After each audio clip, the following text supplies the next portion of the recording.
क्या आप जानते हैं कि 1960 के दशक में भारत एक ऐसे संकट से गुजरा जिसने लाखों बच्चों को गूंगा, बहरा और मानसिक रूप से कमजोर बना दिया था, और वो भी सिर्फ एक छोटे से मिनरल आयोडीन की कमी की वजह से। ये कहानी सिर्फ इतिहास नहीं बल्कि आज की पीढ़ी के लिए एक चेतावनी है।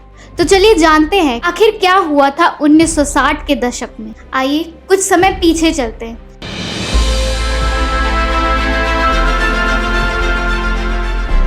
उन्नीस का भारत, अंग्रेजों से आजादी के बाद का दशक, उम्मीदों से भरा देश। लेकिन तभी एक अदृश्य बीमारी ने दस्तक दी। लोगों की गर्दनें फूलने लगी, बच्चे जन्म से ही मंद बुद्धि और गूंगे बहरे पैदा होने लगे। WHO की रिपोर्ट के अनुसार करीब 30% भारतीय आबादी आयोडीन की कमी से प्रभावित थी। सबसे ज्यादा असर पड़ा पहाड़ी राज्यों पर, हिमाचल, उत्तराखंड, कश्मीर और उत्तर पूर्वी भारत। पर आखिर ऐसा क्यों हुआ? क्योंकि पहाड़ों की मिट्टी और पानी में आयोडीन नहीं होती है और लोग वही खाना खा रहे थे जिसमें पोषण की कमी थी। आयोडीन की कमी से लोगों के जीवन में बीमारी घर करने लगी और इसका असर सीधे शरीर पर ही नहीं, दिमाग और उनके भविष्य पर भी पड़ा।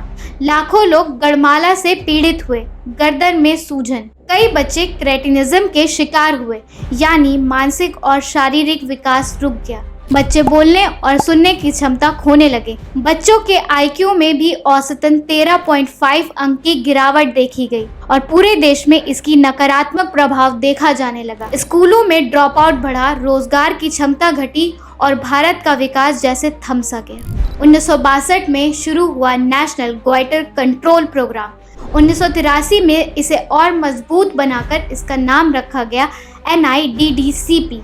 1992 में कड़ा कानून बना, अब सिर्फ आयोडीन युक्त नमक ही बेचा जाएगा।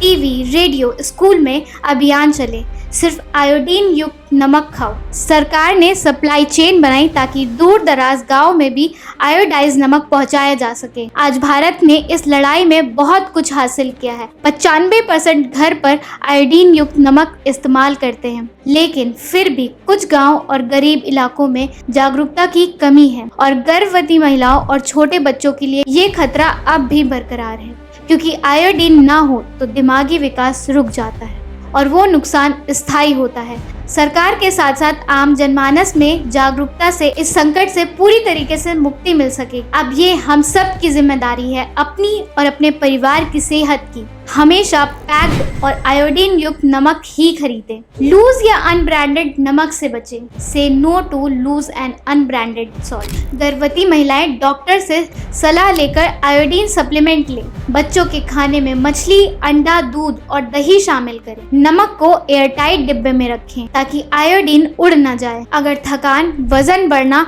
या गले में सूजन जैसे लक्षण हो तो इसके लिए तुरंत थायराइड टेस्ट कराएं। 1960 का हेल्थ क्राइसिस हमें एक गहरी सीख देता है कि एक छोटा सा मिनरल पूरे देश की किस्मत बदल सकता है। सरकार ने अपनी भूमिका निभाई और अब बारी आपकी और मेरी है। अगर आप और मैं सजग रहेंगे तो ना ग्वाइटर होगा, ना मंद बुद्धि और ना ही पिछड़ापन। तो अगली बार जब आप नमक खरीदने जाएं, बस एक चीज देखना मत भूलिएगा, उस पैकेट पर लिखा होना चाहिए आयोडाइज, क्योंकि सेहत स्वाद से नहीं समझदारी से बनती है। अगर आपको ये वीडियो इन्फॉर्मेटिव लगा है तो इस वीडियो को लाइक करें और अपने दोस्तों तक शेयर करना बिल्कुल भी मत भूलिए। और हाँ, ऑल्ट हिस्ट्री चैनल को सब्सक्राइब जरूर कर लेना, क्योंकि यहाँ इतिहास सिर्फ पढ़ाया नहीं जाता, महसूस कराया जाता है। मिलते हैं अगली वीडियो में, तब तक स्वस्थ रहिए और जागरूक रहिए। धन्यवाद।